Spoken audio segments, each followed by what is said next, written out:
So today in the video, what I'm going to do is focus on accents. And I'm not talking about American, Irish or French accents. I'm talking about accents in music. And an accent, if you ask most people, they'll say an accent is playing louder on something. It's an audible difference though. So you don't have to hit harder for to get an accent on drumming. You just have to have a difference in volume between the note you want to stand out and the other notes. So if your normal volume for playing is very loud, then your accents are going to have to be extraordinarily loud. Whereas if your normal playing is quite controlled and almost ghost note-ish, then accents can be very subtle.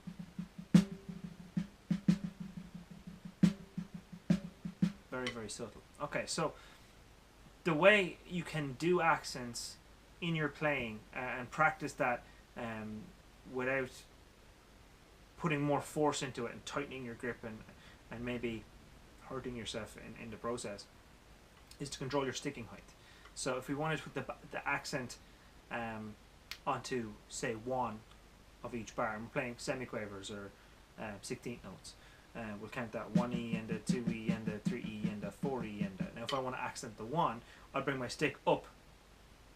Like, you can practice it as bringing it up vertical. It doesn't have to be all the way up vertical, but it should be visually different than the rest of them. So 1E and a 2E and a 3E and a 4E and a 1, 2, 3, 4, 1, 2, 3, 4, 1, 2, 3, 4. If you catch yourself doing things like finishing 3E and 4E and 1E and see that little double 1, that is not good. That means that you've missed a beat during the bar and you've ended up backwards with your sticking, because it should be right, left, right, left, right, left, right, left, right, left, right, left, right, left, right, left, right, left. So the accent on the 1 should always be landing on the right. If you're leading with the right, you should always come back around to the right with even numbers. So make sure to practice that nice and slow if you've never done accents before. If you have done accents before, maybe consider putting an accent on every single right. So 1E and 2 and 3 and 4E and 1E and 2E and 3E and 4E. Getting that control so that it sounds that way and not like this 1E and 2E and 3E and just like singles. There's not an audible difference enough between the accent and the normal note. You want to. Now, I'm not hitting hard with this hand. I'm not trying to hit hard. I'm just allowing my height to make it hit harder, because it has a further distance to travel. It has to travel faster to make that distance in the same length of time. So it ends up hitting harder. And the analogy I would use is, if you're walking down the street and the person in front of you stops and you bump into the back of them, then there's a slightly awkward encounter.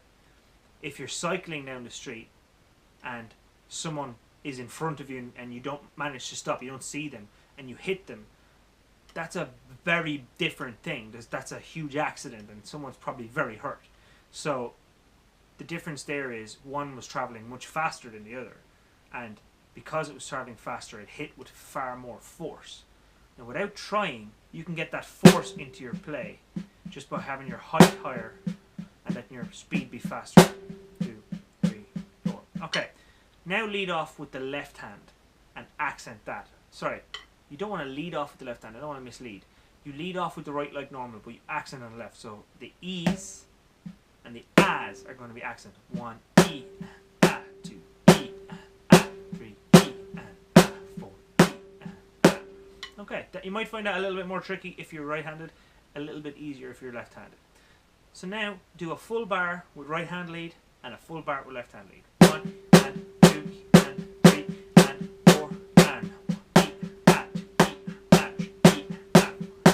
1 and 2 and 3 and 4 and accents are a simple enough thing, but if you don't look at them, you haven't looked at them, you don't incorporate them into your play, it's very difficult to go from what you're currently doing into having a bit of detail into your play, a little bit of nuance, a little bit of depth, doing ghost notes and accented notes. If you're not able to master your accent outside of play, it's not just going to show up in your play. So working on these exercises, even though they might seem quite simple, can be very effective. Guys, I hope this was really helpful. It's something that I've been incorporating into lessons during the week, so I said I would shoot this quick video on it. If you liked it, let me know, and I'll probably be doing something again tomorrow. Maybe not on this channel, because if it's not drum related, I'm not putting it here, I'm putting it on the other one. I'll put the link for the other channel that I haven't uploaded anything from this group of lessons yet, but if tomorrow is just chatting, or if it's just a cycle or something that I go on, I'll be putting it on that channel rather than here, just so that the drum subscribers aren't annoyed by the volume of non-drum related videos. Hope that all helped. Thanks for watching. See you again soon.